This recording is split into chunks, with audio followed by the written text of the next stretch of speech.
Lukas pasal 4. Pencobaan di padang gurun. Yesus yang penuh dengan Roh Kudus kembali dari sungai Yordan, lalu dibawa oleh Roh Kudus ke padang gurun. Di situ ia tinggal 40 hari lamanya dan dicobai iblis. Selama di situ ia tidak makan apa-apa, dan sesudah waktu itu ia lapar. Lalu berkatalah iblis kepadanya, "Jika engkau anak Allah, suruhlah batu ini menjadi roti." Jawab Yesus kepadanya, "Ada tertulis, manusia hidup bukan dari roti saja." Kemudian ia membawa Yesus ke suatu tempat yang tinggi, dan dalam sekejap mata ia memperlihatkan kepadanya semua kerajaan dunia. Kata iblis kepadanya, "Segala kuasa itu serta kemuliaannya akan kuberikan kepadamu, sebab semuanya itu telah diserahkan kepadaku, dan aku memberikannya kepada siapa saja yang kukehendaki. Jadi, jikalau engkau menyembahku, seluruhnya itu akan menjadi milikmu." Tetapi Yesus berkata kepadanya, "Ada tertulis, engkau harus menyembah Tuhan Allahmu, dan hanya kepada Dia sajalah engkau berbakti." Kemudian ia membawa Yesus ke Yerusalem dan menempatkan dia di hubungan bait Allah. Lalu berkata kepadanya, "Jika engkau anak Allah, jatuhkanlah dirimu dari sini ke bawah. Sebab ada tertulis mengenai engkau, ia akan memerintahkan malaikat-malaikatnya untuk melindungi engkau. Dan mereka akan menatang engkau di atas tangannya, supaya kakimu jangan terantuk kepada batu." Yesus menjawabnya, katanya, "Ada firman, jangan engkau mencobai Tuhan Allahmu." Sesudah iblis mengakhiri semua pencobaan itu, ia mundur daripadanya dan menunggu waktu yang baik. Yesus kembali ke Galilea.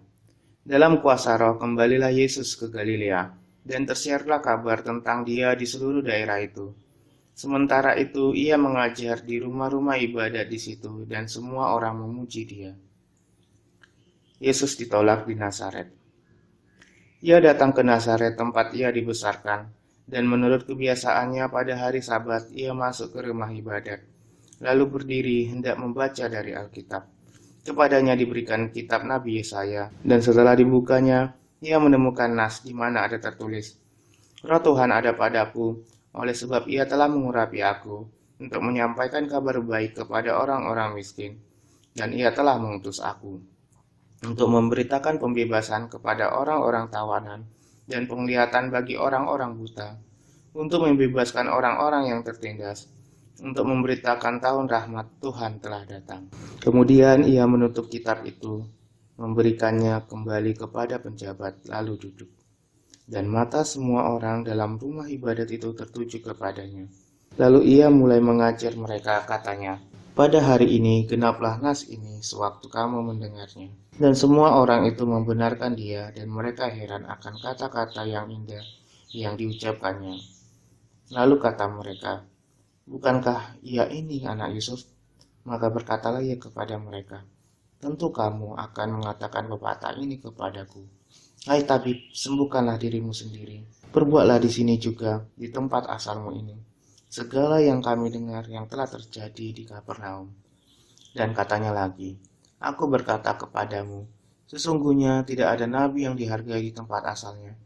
Dan aku berkata kepadamu, dan kataku ini benar, pada zaman Elia terdapat banyak perempuan janda di Israel, ketika langit tertutup selama 3 tahun dan 6 bulan, dan ketika bahaya kelaparan yang hebat menimpa seluruh negeri. Tetapi Elia diutus bukan kepada salah seorang dari mereka, melainkan kepada seorang perempuan janda di Sarfat, di tanah Sidon. Dan pada zaman Nabi Elisa, banyak orang kusta di Israel, dan tidak ada seorang pun dari mereka yang ditahirkan, selain daripada Naaman orang Syria itu." Mendengar itu, sangat marahlah semua orang yang di rumah ibadat itu. Mereka bangun lalu menghalau Yesus keluar kota dan membawa dia ke tebing gunung, tempat kota itu terletak, untuk melemparkan dia dari tebing itu. Tetapi ia berjalan lewat dari tengah-tengah mereka lalu pergi. Yesus dalam rumah ibadat di Kapernaum. Kemudian Yesus pergi ke Kapernaum, sebuah kota di Galilea, lalu mengajar di situ pada hari-hari Sabat. Mereka takjub mendengar pengajarannya, sebab perkataannya penuh kuasa. Di dalam rumah ibadat itu ada seorang yang kerasukan setan, dan ia berteriak dengan suara keras, "Hai engkau, Yesus orang Nazaret, Apa urusanmu dengan kami? Engkau datang hendak membinasakan kami. Aku tahu siapa engkau, yang kudus dari Allah. Tetapi Yesus menghardik, katanya, diam, keluarlah daripadanya. Dan setan itu pun menghempaskan orang itu ke tengah-tengah orang banyak. Lalu keluar daripadanya dan sama sekali tidak menyakitinya. Dan semua orang takjub, lalu berkata seorang kepada yang lain, katanya, alangkah hebatnya perkataan ini. Sebab dengan penuh wibawa dan kuasa, ia memberi perintah kepada roh-roh jahat, dan mereka pun keluar. Dan tersebarlah berita tentang dia kemana-mana di daerah itu. Yesus menyembuhkan ibu mertua Simon Petrus dan orang-orang lain. Kemudian ia meninggalkan rumah ibadat itu dan pergi ke rumah Simon. Adapun ibu mertua Simon demam keras, dan mereka meminta kepada Yesus supaya menolong dia. Maka ia berdiri di sisi perempuan itu, lalu menghardik demam itu, dan penyakit itu pun meninggalkan dia. Perempuan itu segera bangun dan melayani mereka. Ketika matahari terbenam, semua orang membawa kepadanya orang-orang sakitnya, yang menderita bermacam-macam penyakit. Ia pun meletakkan tangannya atas mereka masing-masing, dan menyembuhkan mereka. Dari banyak orang keluar juga setan-setan sambil berteriak, Engkau adalah anak Allah.